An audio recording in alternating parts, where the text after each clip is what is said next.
I think one of the biggest misconceptions about people with type 2 diabetes is that we are lazy and we don't care about our health. And I think that couldn't be further from the truth.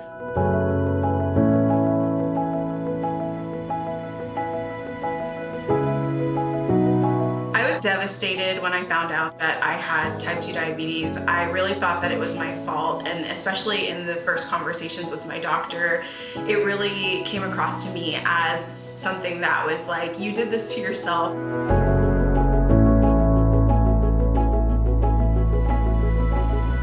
When I first was looking for tools and resources to manage diabetes, I noticed that there really wasn't anything for me out there. So I started a blog and I started writing about diabetes, shame, and stigma. I started developing recipes that were blood sugar friendly and that gave people the ability to really enjoy the things that they were eating.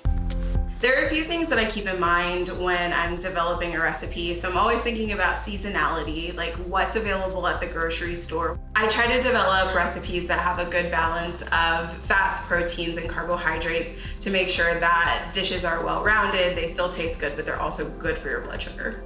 Every time I develop a recipe, I test my blood sugar before and after so I can see the impacts of that recipe.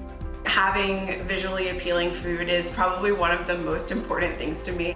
If you're going to create something and you're going to make something delicious, it might as well be pretty to look at too.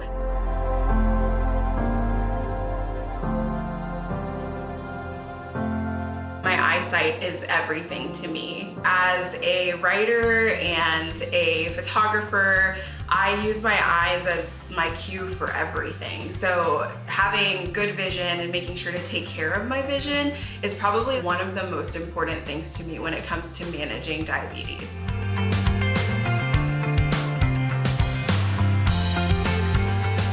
I care for my eyesight by making sure I book an appointment with my eye doctor every year.